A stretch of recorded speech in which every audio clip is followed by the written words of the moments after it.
Amigos, muy buenas tardes. Aquí nuevamente estamos en Contrapunto TV, que se transmite todos los miércoles a las 13 horas por aztele.tv. Hoy tenemos el gusto que nos acompaña la doctora Gracia Mireya Ojeda Marín, internacionalista de la UNAM, que de hecho podría decir que ya va a ser nuestra analista de temas internacionales de cabecera. Muchas gracias, Mireya, por estar con nosotros. Y Oscar Valencia, presidente de la Asociación Jóvenes Universitarios por México, que como ustedes saben, pues es nuestro analista político nacional de cabecera. ¿Qué significa esto? Que hoy vamos a tener dos temas que naturalmente son de interés. A lo mejor el primero no es de mucho interés, pero vamos a ver que es trascendental. Y el otro que sí tiene un interés muy directo, ¿no? El primer tema va a ser el relativo a la agenda parlamentaria, que como saben, pues ya termina la legislatura, se me escapó, es la 62 legislatura. Así es. Ya termina en este mes, y pues es la recta final. Y el otro tema es la Cumbre de las Américas, que como ustedes saben fue un hecho que podríamos decir un parteaguas histórico. Vamos a comenzar con el tema de la agenda, y para ello me gustaría que comentáramos un diagnóstico que presentaron las asociaciones civiles, entre ellas Transparencia Mexicana, que llamaron Parlamento Abierto, que hace un estudio interesante sobre cuál es la imagen que tiene el legislativo ante la ciudadanía, y esto pues, nos va a vincular con el tema de la agenda. De hecho, cuando hablamos de parlamento, diputados, senadores, entre la ciudadanía, pues normalmente nomás oímos palabras no muy amables, los diputados o los senadores no se tienen una imagen positiva ante la ciudadanía. Lo que nos revela este estudio, que 7 de cada 10 personas que fueron encuestados no se sienten representados por su legislador. Eso es un dato pues, fuerte, ¿no? Delicado, que el Poder Legislativo, el gobierno tienen que considerar. Otro dato interesante, que es el que nos va a vincular con el tema de la agenda, es que el Poder Legislativo, especialmente en México, es de los más opacos. Diremos que, fíjense, aquí hay un dato duro, que solo el 44% de los congresos locales permiten que los ciudadanos acudan a las reuniones de comisiones, que es un dato interesante, no muy conocido. Luego solo el 24% del legislativo hace públicos presupuestos y gastos de sus comités. O sea, hay muy poca opacidad, hay más bien una gran opacidad en el poder legislativo. Eso poca transparencia. Eso significa, exacto, que no hay información para los ciudadanos de lo que se gasta y cómo se gasta, y cualquiera que haya trabajado en el legislativo sabe que en las comisiones pues hay muchos ingresos no declarados, ¿no? Los presidentes de las comisiones reciben un sobre cerrado. Se sabe, por ejemplo, el presupuesto que tiene la comisión, por decir algo, 30,000 pesos, pero eso es como para los chicles, ¿sí? Lo que no se sabe es lo que reciben los presidentes de la comisión, porque justamente viene en un sobre cerrado, ¿no? Eso pues nos vincula con los temas que están candentes en la agenda política nacional, y ya en la recta final del legislativo, cuando todos andan en campañas, pues se dice que en un año electoral pues casi es muy difícil que en el legislativo se aprueben asuntos de trascendencia, porque justamente cualquier asunto se convierte en político electoral. Entonces normalmente se votan asuntos sin trascendencia, pero también hay que decir que el rezago parlamentario es muy grande. Podemos decir que ha crecido, se dice, en la Cámara de Diputados creció 50% el rezago parlamentario, y en el Senado 100%. Pues eso significa que se han ido acumulando los asuntos que no son discutidos, no son aprobados, y en cambio creció 30% el presupuesto del Poder Legislativo. ¿Cómo ves estos asuntos, Oscar? A ver, en términos reales, lo que tú acabas de decir son datos duros, como bien lo dices. La percepción de la gente, los congresos que no tienen una transparencia o un libre acceso, no son congresos de puertas abiertas. Entonces uno lo que percibe como ciudadano es que ahí se negocia, y se negocia en lo oscurito, y eso es una realidad, porque al final de cuentas lo que uno vive a veces en las comisiones, yo les diría a los ciudadanos, es muy interesante el trabajo en comisiones, sí, por supuesto que lo es, pero los acuerdos reales y previos no se llevan a cabo en la reunión de comisión. Ahora, también está por reglamento que hay reuniones previas de la mesa directiva de la misma comisión. Entonces, hay como un tamiz, se ciernen los temas en esas mesas directivas y luego ya llegan a las mesas del pleno de la comisión y ahí se lleva a cabo las votaciones. Pero en realidad los temas importantes no se ven ahí. Se ven en la Junta de Coordinación Política o a veces en la reunión de los partidos políticos donde te basta y te sobran los votos de lo que tú tienes para aprobar ya sea una reforma a la Constitución o la misma reforma a la ley. Entonces aquí si tú necesitas una reforma a la Constitución, obvio necesitas votos, en este caso del PRI, del PAN y a lo mejor de algunos otros partidos.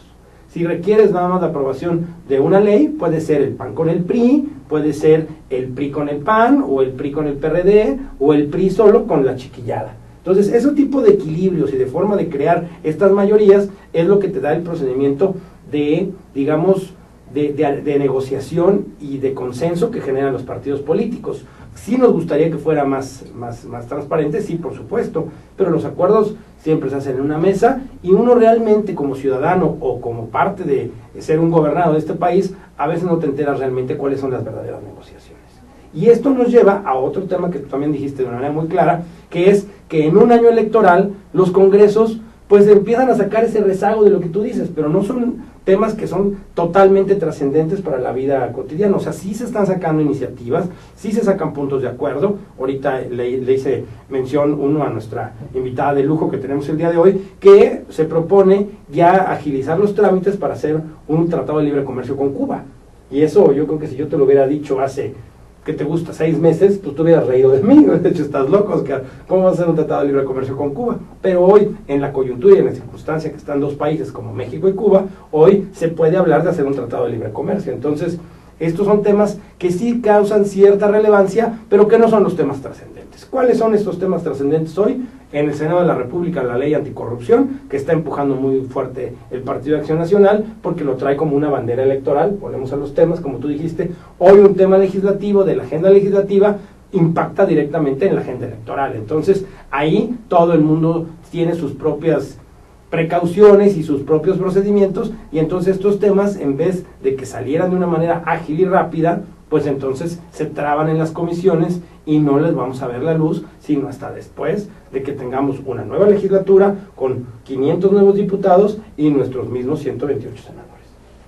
O sea, hay que decirle al público que las leyes pues, tienen que ser aprobadas por ambas cámaras. Así es. Y entonces esa cuestión de que pues, ninguna cámara se quiere sentir oficialidad de partes de la otra, es un asunto que va a trabar el proceso legislativo. Claro.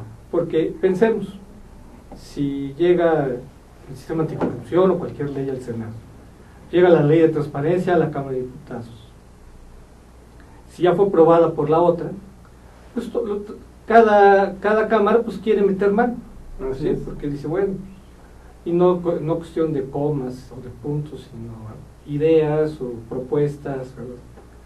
Entonces, con el solo hecho, ¿qué pasa, Oscar? Con el solo hecho de que una cámara modifique una ley, pues eso genera que esta misma ley regrese a la Cámara de Origen para dar aprobación a esas reformas que hizo la Cámara Revisora. Entonces, lo que se lleva en términos muy concretos es mucho tiempo y mucho esfuerzo. Tú que has sido enlace legislativo, ¿cómo ves todo ese peloteo? Pues mira, lo que tú dices también tiene un tema real.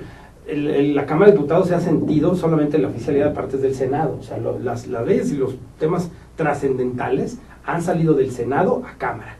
Y cuando los diputados han querido mover una sola coma, ha venido la línea de los líderes de los grupos parlamentarios a decir, no se le mueve nada. Oiga, pero el Código Nacional tiene una cantidad de errores terribles. Nada. Y nada es nada. Entonces, ves ahí a los presidentes de comisión y a los grupos parlamentarios hablando con sus propios diputados, pues para convencerlos que posteriormente a su aprobación se puede hacer una nueva reforma a ese código. Pero que lo que urgía, por ejemplo, pongo el caso del Código Nacional de Procedimientos Penales, porque es muy claro, o sea, lo que urgía es que ya saliera el código. En términos reales sí, pero cuando tú revisas el contenido del código, pues los litigantes allá afuera en la calle están que pegan de gritos y dicen, pues ¿quién hizo este Frankenstein jurídico que no nos da la viabilidad de llevar casos reales? Entonces, ahorita tenemos a los litigantes llorando, al Ministerio Público llorando, porque la ley no les da la herramienta para sacar los casos. ¿Y qué viene en una circunstancia como esta? Pues que corrientes que han denostado y que han dicho que el Código Nacional y que los juicios orales no son la solución para la justicia en este país, pues pongan el dedo en la llaga y digan, ¿ya vieron? No están funcionando. Yo creo que el Código Nacional va a funcionar, pero sí después de una reforma que se vaya a hacer. Si tú quieres en este periodo legislativo meterle mano al Código Nacional de Procedimientos Penales, es imposible. Eso va a ser en la legislatura, en el primer periodo de la siguiente legislatura con estos nuevos 500 diputados, pero en este momento no. Entonces, ¿qué haces con un código que ya entró en vigor y que va a estar 8 meses, pues dejando las cosas en un tema como de cierto vacío jurídico en el que está ahorita tanto los litigantes como los ministerios públicos, los juzgados, que tienen un código, digamos, cojo para poder hacer lo que realmente se requiere y darle viabilidad a estos juicios orales? ¿Tendremos que ser pacientes? Sí, otra vez, pero yo espero que esta reforma al Código Nacional sea muy eficaz y muy eficiente y ya le dé herramientas a los litigantes para sacar este tema, ¿no? Y así como te comento esto, hay infinidad de cosas donde a veces no les permiten a los legisladores de una u otra cámara tocar estos temas. Entonces vuelvo al tema. Ley anticorrupción y ley de transparencia no van a ser temas que se toquen de aquí, que estamos a día 14 de abril, al día 30 de abril, que se cierra la legislatura. Son 16 días lo que queda de legislatura. ¿Qué pasaría si hay algún cambio en alguna de las cámaras? Ya no se va a aprobar. Ya no se aprueba, y si se empuja fuerte en la mesa directiva de la comisión, en el pleno de la comisión, cuando llegue al pleno, ahí se frena. Entonces el que llega al pleno y se frena es lo que hace este rezago que tú hablas.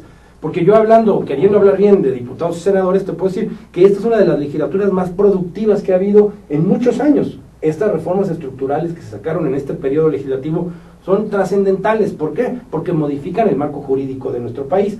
Pero cuando tú ves el número de rezago, pues caes en que hay una cantidad de cosas que no se han visto, pero cuando tú ves el contenido de estas leyes, de estas reformas estructurales, pues sí hubo una legislatura productiva, que se lograron consensos, que yo creo que eso es lo que se puede en un momento dado recalcar como una virtud de estos diputados y senadores. Lo que haya sacado como producto de esos consensos, yo creo que es el resultado de lo que vayamos viendo con el tracto sucesivo de la aplicación de esas reformas y ver cómo benefician a los ciudadanos. Muy bien, yo creo que vamos a necesitar un programa especial para ver todos los rezagos, porque efectivamente es una legislatura muy productiva, se hicieron cambios constitucionales de gran calado. Así es. Y sin embargo quedan otras reformas pendientes, como la Ley de Seguridad Nacional, por supuesto, que tiene que ver con el ejército, que es un clamor, ¿verdad?, ya de años. Sí. Lo de la reforma del DF. Es importantísimo, y además ahora quedó huérfana. Nadie la quiere tocar, porque el senador Mario Delgado, que era el que más la empujaba, pues ahora ya no es del PRD, sino es del Movimiento de Reconstrucción Nacional de Andrés Manuel López Obrador. Sí, es un asunto que ahí se ve que es eminentemente electoral, efectivamente, porque justamente como Mario Delgado ya es el candidato de Morena, así es. Si se aprobara en esos términos, se le podría atribuir a él la paternidad y se vuelve un tema electoral directamente. Y nadie va a querer aprobar una iniciativa que donde ya el senador pues se cambió una camiseta, y además de que no necesita ni siquiera hacer campaña, pasó de senador del PRD a senador de Morena. Además de que hay fuertes disensos en torno a esa reforma, ¿no? Por supuesto. Justamente el PAN ha puesto el dedo en la llaga, de que si se aprobara el proyecto de Mancera, pues sería un proyecto centralizador, ¿no? O sea, donde los delegados quedan con muy pocas atribuciones. Efectivamente.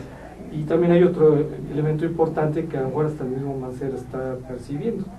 Como la competencia va a estar muy fuerte entre el PRD y Morena, y considerando que en el proyecto la Asamblea Legislativa se volvería Asamblea Constituyente, entonces se volvería complicado, ¿verdad?, aprobar una constitución con el peso que tendría López Obrador ahí, ¿sí? Sería darle una fuerza política. Sí, ¿no? Diría alguien, le estás dando alas a los alacanes. Exactamente, entonces es difícil que la reforma política del DF se vaya a aprobar, ¿no? Entonces, creo que si bien hay dos temas que destacan en la agenda parlamentaria, si no se aprobara la ley de transparencia y el sistema anticorrupción, pues entonces sí quedaríamos pues con muy mal sabor de boca al cierre de la legislatura, Sí. a pesar de los cambios, ¿no? Sí, y además no solamente es que nos den nuevos marcos jurídicos, Enrique, sino en este caso es que también tienes que nombrar a los titulares de esas áreas. Entonces, cuando tú no tienes que, además de hacer las leyes, nombrar a esos titulares, lo que estás es dando posiciones de poder. Entonces, en esa negociación, lo que quieren saber es quién tiene la voz de mando. Ahora, muchos le están apostando a que no se den estas posiciones de poder porque le apuestan a un crecimiento en su fuerza política en la Cámara de Diputados en las elecciones del 7 de junio. Es decir, a ver, si a mí me tocarían un consejero del sistema anticorrupción, o el director general, o el presidente, o no sé qué le vayan a hacer, o el comisionado anticorrupción, o fiscal en este caso, entonces, si a mí me tocaría esa posición, ahorita que yo tengo la fuerza, a lo mejor en las elecciones pierdo fuerza y no me toca, o a lo mejor gano más fuerza y no nada más me toca el fiscal, sino las áreas de distintas direcciones de administración pública, y entonces tengo más espacios. Entonces, el problema es que se ve de una manera, digamos, muy mercantilista este tipo de reformas, porque implican la creación de estructuras nuevas de la administración pública que son puestos en el gobierno. Así es, ese es un punto trascendental, ¿no? Sí. Yo creo que Sí, tocarlo sin miedo, porque es la realidad. Yo creo que la mayoría de los ciudadanos no conoce finalmente lo que es la realpolitik. Exacto. Entonces, puede haber consensos sobre la legislación, pero no sobre quién va a echar a andar todo ese nuevo aparato, ¿no? Exactamente. Que aquí el fiscal anticorrupción es trascendental. Sí, ¿y de qué color va a estar pintado? ¿Va a ser alguien que vea, venga palomado por el PRD, viene palomado por el PAN, viene palomado por el PAN y el PRI? O sea, ¿quiénes vienen? Sí, o sea, la elección va a ser tan cerrada que evidentemente puede ser el PRI o el PAN quien tenga la mayoría legislativa. Así es. ¿no? Entonces, dependiendo quién tenga esa mayoría, va a depender quién sea el fiscal. Efectivamente. Excelente. A ver, hay otro punto que a lo mejor Milenio nos puede ayudar, que es sobre lo que comentábamos del desprestigio que tienen los legisladores. Está asociado no solo a la corrupción o a la poca opacidad, sino a otro punto que cobra relevancia electoral, que tiene que ver como que 7 de cada 10 no se sientan representados. Tú como ciudadana te sientes representado por ¿Tu legislador local, federal? Pues no, en lo absoluto. Pero también algo muy importante es que yo creo que a la mayoría de los ciudadanos nos falta una cultura democrática, ¿no? Generalmente vemos la democracia como nada más ir a manifestarnos y expresar nuestro voto y no seguir, pues no sé, los lineamientos que en determinado momento nos propone algún representante, ¿no? Claro. Simple y sencillamente. Yo creo que también es un poco el desgaste de tantos años de ver cómo se lleva la política en nuestro país, ¿no?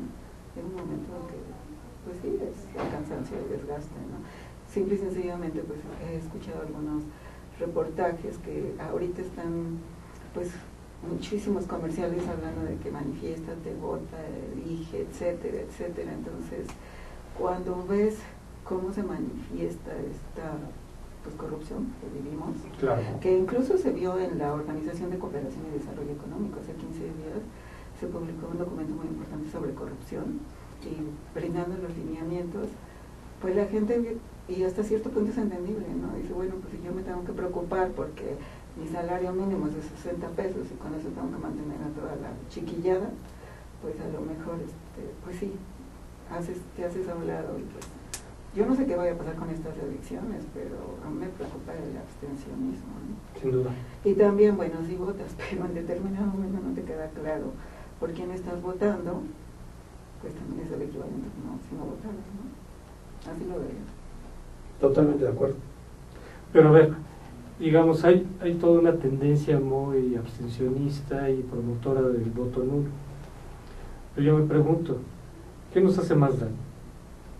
¿No saber de quiénes pueden ser los gobernantes? ¿O sí saberlo? Porque digamos, las campañas por voto nulo y abstencionistas simplemente no voten o anulen el voto.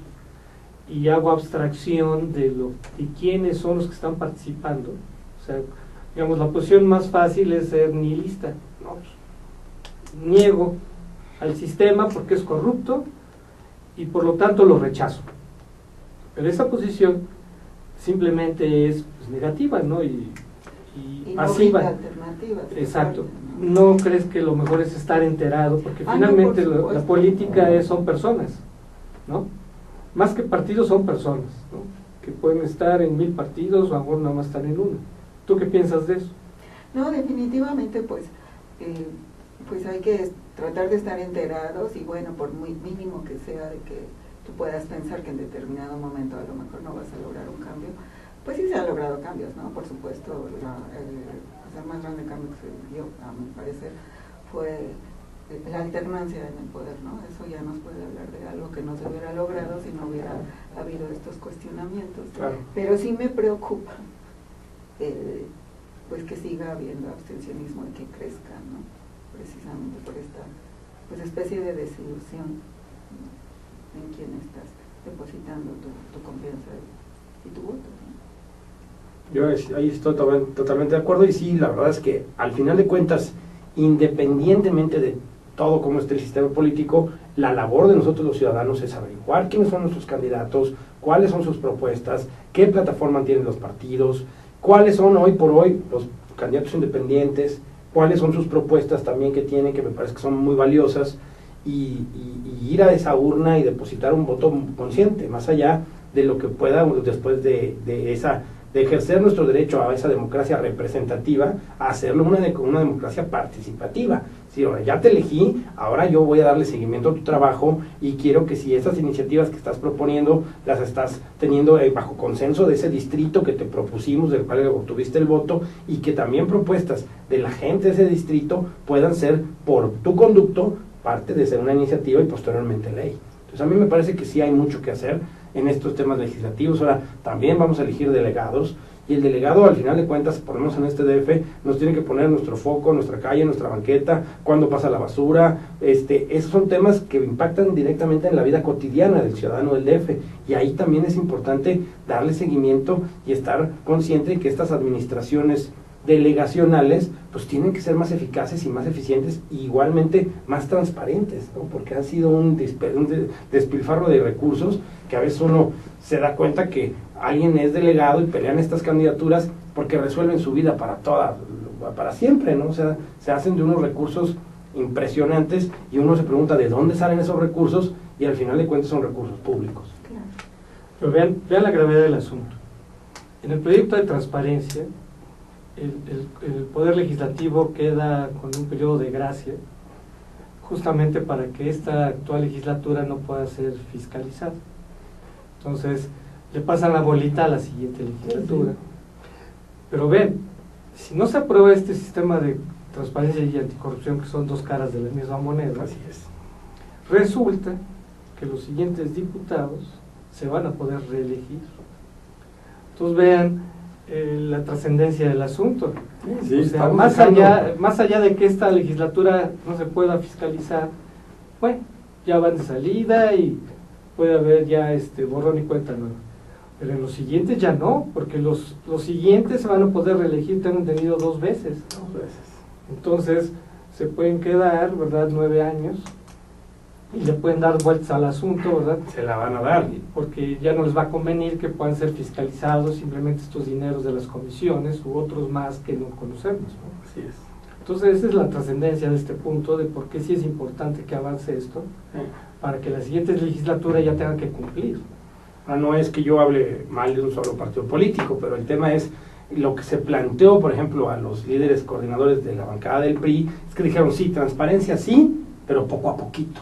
Entonces dices, bueno, poco a poquito, entonces no es transparencia. Entonces lo que tú estás dando es concesiones graciosas para ir como soltando esos recursos de los que tú hablas, pero que al final de cuentas van a decir, bueno, fiscalízame de toda esta mesa, solamente esta parte, pero el resto tiene que ser todavía a oscuritas y en la opacidad en la que está. Entonces eso es lo que uno sí censura de estos proyectos, que me parece que sí vienen a cambiar un tema del sistema político mexicano, pero que falta la voluntad política para hacerlo. Y esa voluntad política tendría hoy por hoy, que es un momento de electoral, hacerlo. Y vuelvo al tema, Acción Nacional, que también está metido aquí y que podría empujar el tema de una manera también importante, lo usa como bandera política, pero veamos si realmente está con esa misma fuerza en las comisiones empujando el tema. No lo sabemos. Sí, porque el Ejecutivo, pues sí, siento que se ha transparentado más que el legislativo. Sí. O sea, el legislativo es el que permanece más opaco. Así es. ¿no? Y el judicial también, También hay rezagos importantes. Por supuesto. Bueno, pues no sé si podemos concluir de que pues ya nos espera gran cosa para... El tema legislativo, yo espero que a lo mejor en estos días algún invitado especial que tengamos aquí nos dé una sorpresa y que traiga una buena noticia a nuestros a la gente que nos ve y nos escucha en Contrapunto TV, pero hasta donde yo percibo, siento que el legislativo está nadando de muertito estos 16 días que quedan de periodo ordinario. Exacto, ¿no? Yo creo que para el 29, o sea, en 15 días, podemos hacer otro programa sobre qué fue lo que se logró y cuáles son los rezagos, ¿no? ¿Cuáles son los retos con los que se queda en el tintero? Exacto, ¿no? Previendo que van a ser más los rezagos que los logros, ¿no? Pues sí. Y ojalá podamos hacer un balance con alguien que esté involucrado directamente en el Poder Legislativo. Es lo que les ofrecemos a nuestros amigos de Contrapunto TV. Claro que sí. Vamos a hacer un corte, vamos a la pausa y vamos a continuar, pero ahora con el siguiente tema que tenemos aquí en este día, que es la Cumbre de las Américas, que vamos a ver que tiene gran trascendencia. Estamos aquí en Contrapunto TV, que se transmite todos los miércoles por astele.tv. Regresamos.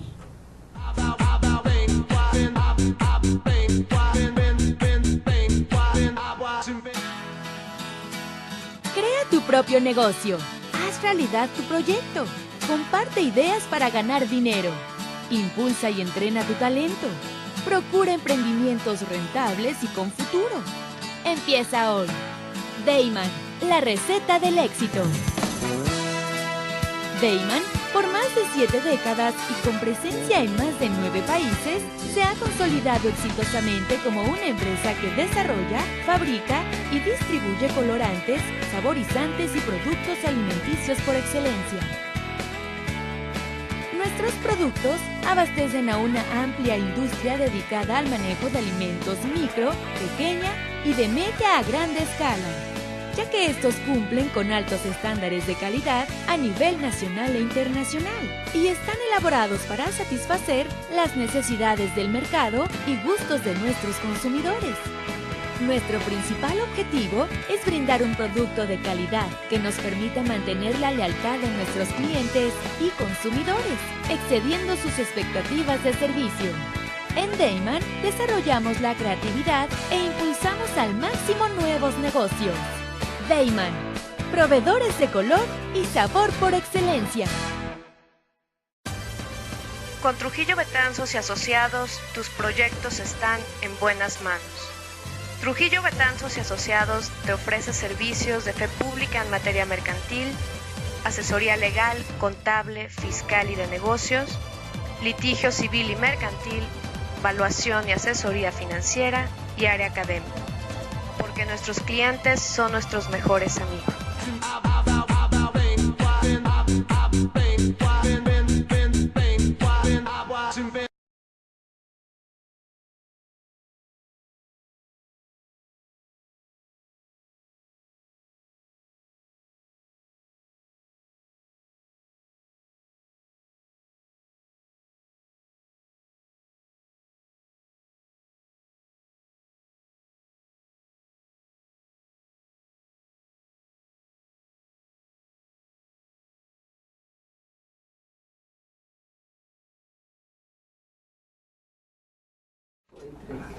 Amigos, estamos de regreso aquí en Contrapunto TV.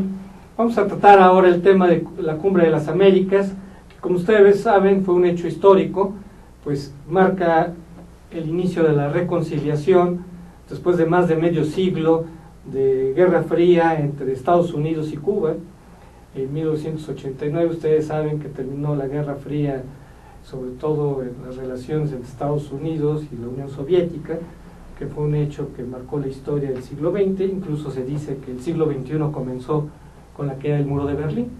Sin embargo, a pesar de ello, en algunas partes del mundo todavía seguían viviendo en el siglo XX, que por ejemplo las relaciones que hay con Corea del Norte, pues ahí sigue habiendo una guerra fría, que muchas veces es una guerra calientita.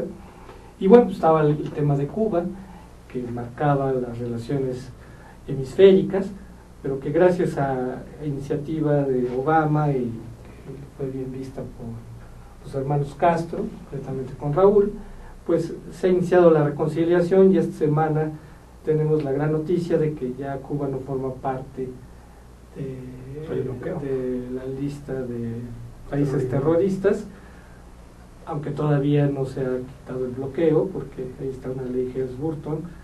Pues aquí tenemos a Mireya, a ver qué nos dice esta cumbre, Mireya, qué significados tiene, porque tiene muchos. Pues sí, fue, como acabas de decir, fue una cumbre histórica, porque por primera vez se reúnen 35 países, ¿no? En los países de toda América Latina. E independientemente fue histórica, aparte de lo que acabas de decir, de este acercamiento que se da, pues finalmente entre Estados Unidos y Cuba, pues yo también hablaría de un acercamiento total de los pueblos de América, porque cuando nosotros vemos los temas que se trataron, pues lógicamente los más importantes eran el tema de, bueno, este acercamiento de Cuba con Estados Unidos, pero también la problemática de lo que está pasando en Venezuela. Y sin embargo, Maduro, cuando se presenta, entrega un documento en el que tiene pues el apoyo de los 35 países para pues que Estados Unidos retire su decreto de que considere a Venezuela como una amenaza a la soberanía nacional. Y esto también se ve respaldado por la presidenta de Argentina y la de Brasil, asimismo por el presidente de Ecuador. Por eso sí es una cumbre para mí histórica, y bueno, debería de serlo para todos nosotros, porque independientemente de los problemas que se presentaron en Venezuela y que se hablaron de ellos hace 3 semanas aproximadamente. Aquí los tratamos. Aquí los tratamos, en efecto. Bueno, pues estos países hablan del respeto al derecho internacional, ¿no? De la no intervención, de que, bueno, se debe respetar la soberanía y, bueno, sí debe haber una conciliación, pero pues habiendo un acercamiento entre todos ellos. Y esto es muy importante también porque, bueno, se supone que en este tipo de reuniones siempre Cuba era la excluida, y hablábamos que en la parte que me hiciste favor de invitarme y que tratamos el tema de Venezuela, de que qué iba a pasar, pues a lo mejor ya Cuba es aceptada, pero ahora el frijol negro, por decirlo de alguna manera, es Venezuela. Y sin embargo, si bien cuando Maduro hace sus declaraciones no está presente el presidente Obama, pues sí se sabe que hubo una reunión en corto entre ambos, ¿no? Entonces, pues sí, esto deberíamos pues casi aplaudirlo, ¿no? Porque es toda América Latina y el Caribe, pues diciendo, pues sí sabemos que tenemos cosas que corregir, pero pues por favor que se respete la no intervención y sobre todo pues tratar de dejar atrás esos pasos imperialistas que desafortunadamente pues el vecino del norte pues ha instrumentado a lo largo de la historia en toda América, ¿no? Y esto pese, lo cual me parece muy importante, a la declaración de Panamá que emitieron 19 exmandatarios, diciendo que en esta cumbre se debería de pues llamarle la atención a Maduro, que bueno, no quiere decir que no se le va a llamar, por supuesto, pero sí en el tono duro, ¿no? De decirle, bueno, pues se tiene que tomar medidas al respecto.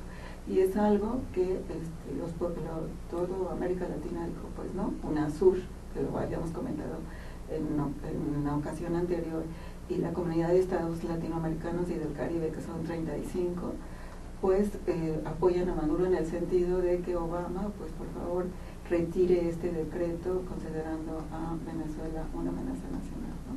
Entonces me parece que por la reunión de toda América, incluido Cuba y Venezuela, e independiente de esta unión de los pueblos de América, el panamericanismo, pues es una reunión muy relevante que marca un hito histórico pues en las relaciones internacionales, ¿no? De este siglo XXI.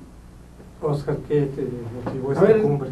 Yo más bien le haría 2 preguntas a Mireya, si me las permite, porque realmente pues yo, no, por supuesto que sí, yo sé que sí. Primero, si este tema de declarar a Venezuela un problema de la seguridad de Estados Unidos, ¿qué implica para Venezuela y qué implica para América Latina? La verdad es que yo más bien preguntaría si realmente trasciende esta declaración a unos ámbitos donde realmente nosotros como mexicanos o los venezolanos o todos los latinoamericanos sí tengamos que poner el dedo en la llaga para que el presidente Obama nos haga lo conducente, que yo creo que la política exterior de Obama es uno de los mejores éxitos que tiene en su administración. Entonces yo creo que el tema Cuba y el tema Venezuela son temas que va a acabar atendiendo Obama antes de su salida ahora para esta nueva elección a la que ya vamos encaminados. Y la otra es, hablando del tema electoral, que es donde yo más o menos me manejo, si esta política cree Mireya que la va a seguir la misma Hillary Clinton si fuera electa presidenta, primero candidata y luego presidenta de los Estados Unidos.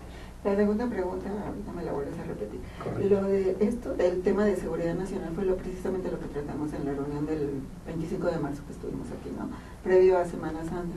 Pues implicaba seguridad nacional porque comentábamos que, pues se ha comprobado que algunos recursos venezolanos están sirviendo pues en determinado momento para ayudar a grupos terroristas, ¿no? Y entonces Correcto. Esto representa una amenaza a la seguridad nacional estadounidense, estábamos hablando, porque pues si tomamos en cuenta que Estados Unidos es el líder o el heartland de los negocios, por decirlo de algún modo, con Wall Street, de las inversiones, sí. finanzas, etcétera, pues sí es un tema mi seguridad nacional, porque bueno, si vienen estos recursos de este país y yo de alguna manera les hago ganar intereses a quien estoy realmente financiando y a quien estoy beneficiando, ¿no? Entonces pues sí se convierte en tema de seguridad nacional, ¿no? Y también hablábamos de un documento muy importante que es la responsabilidad de proteger, que si en determinado momento en un país hay violaciones sistemáticas a los derechos humanos, pues aunque se habla de un derecho internacional de la no intervención y no injerencia extranjera, Claro. pues también la comunidad internacional no puede ver pues pasivamente cómo se violan los derechos humanos, cómo hay encarcelamientos de opositores políticos, etcétera, como hay pues movimientos sociales y pobreza y carencia de lo que mencionaba de los servicios básicos, pues entonces a lo mejor yo tengo necesidad de intervenir, ¿no? Claro. Aunque sea visto con malos ojos por la comunidad latinoamericana, precisamente porque pues por la historia de imperialismo estadounidense en América Totalmente Latina. contestada la pregunta de ella. Pero la verdad es que lo que más me preocupa es que no sé si estábamos hablando de Venezuela o de México. A ver, pero tú hiciste una pregunta sobre Hillary Clinton, pero eso yo propondría verlo en otro programa, porque ya es un tema relacionado con las campañas electorales, ¿no?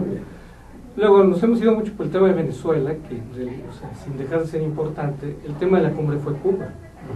El tema de Venezuela fue un tema lateral, ¿no? Que evidentemente era relevante, pero no era la estrella del programa. Entonces me gustaría que nos concentráramos primero en el tema de Cuba.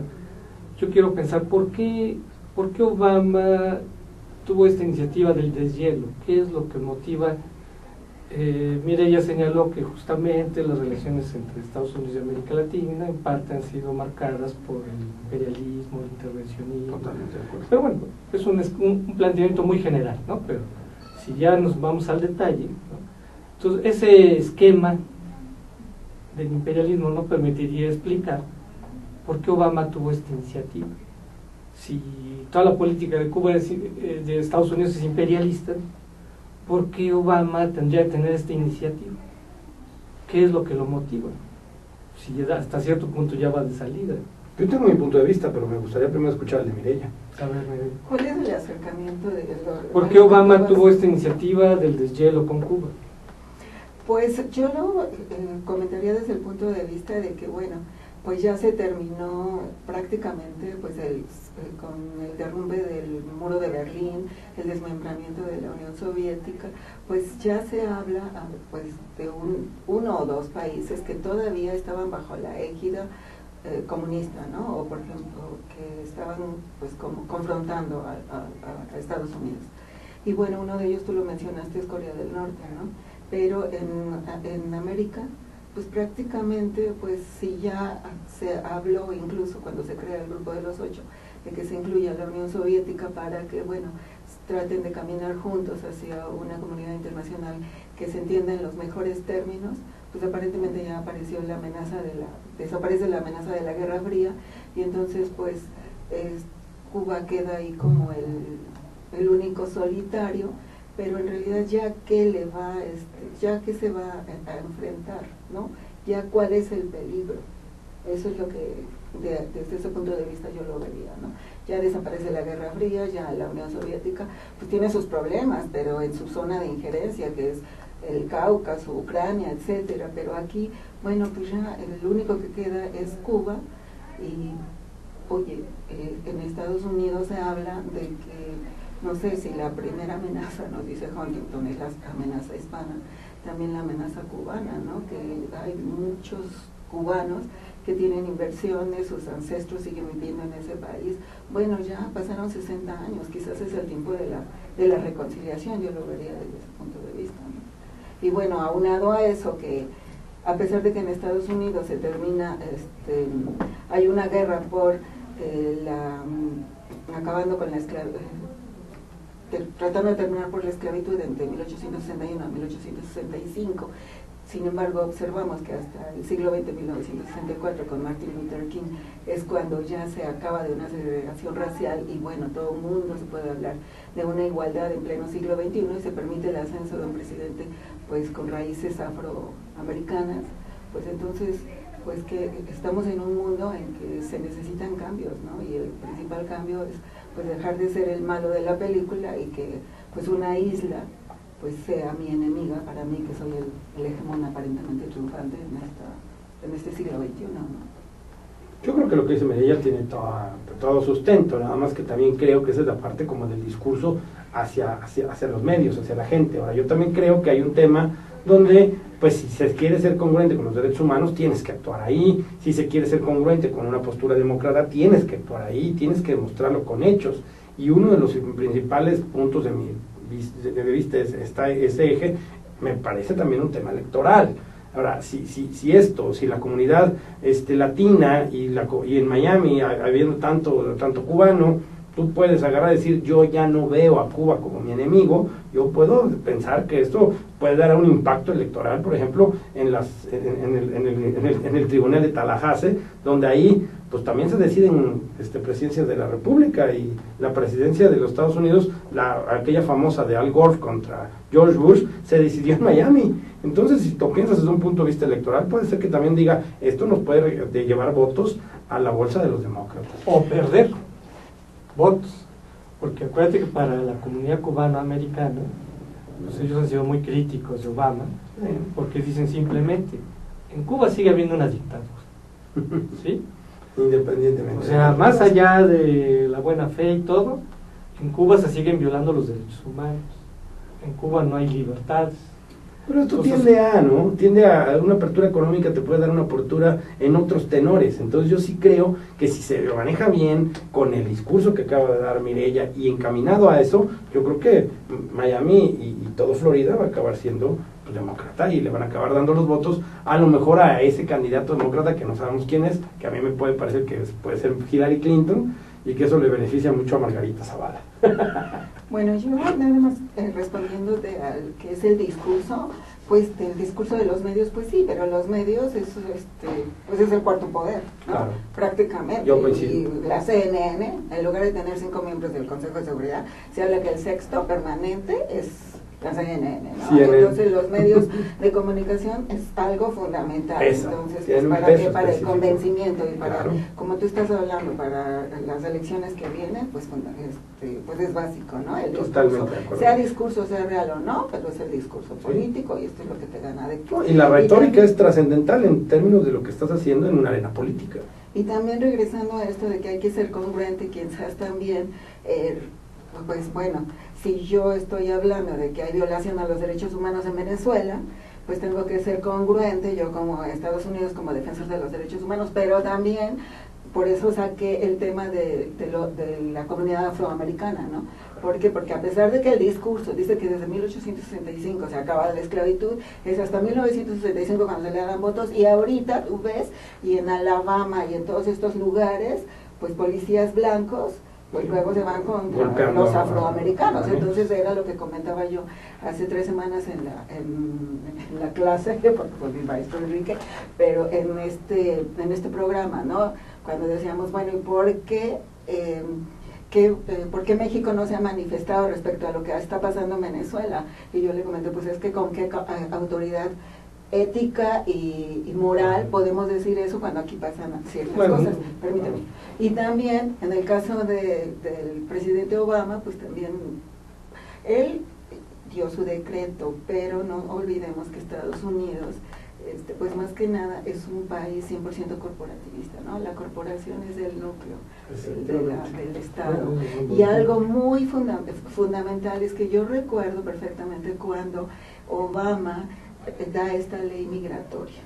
Y entonces, imperdonable, canales de televisión estadounidenses prefirieron transmitir programas pasados, a lo mejor del Super Bowl, de los Simpson, etcétera, y tú dices, ¿cómo el presidente de Estados Unidos está dando su ley migratoria? Pero pues aquí lo que vale es la corporación. Entonces, pues a mí quizás no son mis intereses. No son mis intereses y los ponme el especial de los Simpson y el especial del Super Bowl. Y era algo fundamental, pero pues son tus intereses, tú como presidente quizás ya vas de salida, ¿no? Pero no son mis intereses corporativos, efectivamente. Los hago a un lado. Entonces, pues desafortunadamente en ese siglo XXI todavía tenemos esas aristas, ¿no? De racismo, de igualdad selectiva, ¿no? De que sí somos iguales, pero no somos iguales. Exacto. Pero hay de somos iguales, pero hasta aquí. Exactamente. Entonces esa es Bueno, yo pienso que evidentemente Obama quería pasar a la historia y una manera de pasar a la historia era poniendo fin a la Guerra Fría en América. Totalmente. Por lo menos, y ahí tienen razón cuando comentan que pues, tiene mucha dosis mercadológica, hasta cierto punto electoral, porque en realidad pues no va a poder, o sea, sí puede hacer cosas Obama, pero va a estar muy maniatado. Claro. Pensemos, la ley Helms-Burton. O sea, la ley Helms-Burton es el instrumento a través del cual se logra el bloqueo. Mientras no quede abrogada esta ley, seguirá el bloqueo. Claro. ¿No? Y esta ley establece que todas aquellas empresas que quieran establecer negocios con Cuba, pues van a recibir una sanción de Estados Unidos. ¿Y por qué Obama no lo va a poder abrogar? Pues porque tiene minoría en el Congreso. Entonces, pero bueno, es un buen tema electoral, que como hemos visto en Estados Unidos se ha ido polarizando entre sectores muy conservadores y sectores más de avanzada como Obama o como Clinton, ¿no? Pero sí hay un tema que hay más radicales en los partidos demócratas y hay radicales en los partidos republicanos, entonces también ahí están haciendo un nicho de fuerza que en un momento dado luego todas esas fuerzas toman decisiones y deciden presidencias. Y bueno, como comentaba Enrique, pues sí, pasa la historia al ser el primer presidente afroamericano, ¿no? Pero pues también con este tipo de iniciativas que pues hizo, o está tratando de hacer, pero tiene el freno en el Congreso, ¿no? Porque pues es un país formado con un espíritu 100% empresarial, ¿no? Totalmente de acuerdo. Pues hay lobbies, hay cotos de poder, etcétera. Entonces, pues hasta aquí te dejo, ¿no? Muy interesante, muy interesante. Y bueno, el siguiente tema, y ahora sí yo creo que ya podemos entrar al tema de Venezuela. Comentaba Mireya al principio sobre lo que buscaba Maduro, de que se incluyera en la declaración final lo relativo a las sanciones que tiene Estados Unidos. De alguna manera Obama propició cierto deshielo con Venezuela, pues dijo que efectivamente Venezuela no era un tema que no era una amenaza para la seguridad de Estados Unidos. Quizás Obama llegó un poco con un ánimo conciliador, pero justamente no se aprobó en la declaración final de la cumbre que se incluyera un párrafo relativo a las sanciones, porque no hubo ese consenso, ¿sí? Obviamente que no haya, o sea, si Estados Unidos, simplemente con que Estados Unidos dijera póngalo, no se ponga, no se pone. Entonces no hubo ese consenso. ¿Pero por qué no hay ese consenso? Porque una cosa es que haya tuvo cierta amabilidad diplomática. Obama, exacto, pero otra cosa es que avale Obama, ¿verdad?, lo que está sucediendo en Venezuela, que no tiene ninguna comparación con lo que pasa en México, pero ninguna. O sea, en Venezuela hay una dictadura abierta que está reprimiendo a la oposición, ¿verdad? No hay libertad en los medios de comunicación, al contrario. O sea, yo creo que eso debe quedar bien claro, porque si por razones electorales se quiere igualar a México con Venezuela, sí hay temas entonces estamos dando, pero al final de cuentas, una visión muy electorera. Sí, pero cada quien tiene su criterio, y yo sí puedo decir que a mí me parece que hay temas que son muy coincidentes, porque al final de cuentas, si tú se puedes invertir con una empresa mexicana y no con una Venezuela, yo quisiera saber si esa empresa mexicana a lo mejor no está en un tema de financiamiento de lavado de dinero, no si está financiando el terrorismo, pero sí creo que hay temas donde sí tiene que ver, y el tema de los derechos humanos y la violación en Venezuela y la violación de los derechos en México, por ejemplo el tema de la tortura, no lo voy a decir yo, lo dijo el de la ONU, dijo en México hay tortura, entonces son temas que a mí en esa lógica me parece que son coincidentes. Obviamente si me preguntas si hay si el tema de vivir en Venezuela o en México son distintos, por eso hoy tenemos tantos venezolanos viviendo en México, pero sí creo que hay temas que son muy específicos donde hay ciertas coincidencias, pero pues yo lo dejo al análisis de la gente. A ver qué piensa. Pues yo desafortunadamente para ti, Enrique, coincido con, ¿cómo te llamas? Oscar. Sí lo veo, digo, a lo mejor no en la magnitud, pero sí tenemos muchos puntos coincidentes, ¿no?, con este país y con otros, ¿no? Y bueno, no solamente por eso tenemos tantos venezolanos, tenemos argentinos, cubanos, o sea, prácticamente nosotros somos la panacea de América Latina. Somos el Casablanca. Sí, aquí vienen, porque, bueno, pues, hablar acerca de también de, pues, que hay control de los medios de comunicación, pues también aquí hay control de los medios de comunicación. Un ejemplo. Bueno, pues cuando, a mí me parece el caso clásico de Aristegui, ¿no? A ver, ¿por qué? Bueno, me voy a meter un poco en... Yo te ayudo, No, me gusta porque son mis temas. Bueno, me parece que ella, por ejemplo, estaba dando como comunicóloga, que es su obligación, una noticia, ¿no?, de que así como hay el Wikileaks, va a ser Mexico Leaks, ¿no?, precisamente pues en un afán de que la ciudadanía pues pueda, con fundamentos y a reserva de que los periodistas lo investiguen, pues poner información sobre actos de corrupción y que haya pruebas al respecto. Ella simple y sencillamente, desde mi punto de vista, por supuesto, pero también estoy hablando que MBS es una empresa y como empresa puede hacer, pues si no, ya no me funcionas, pues te liquido y te vas, ¿no?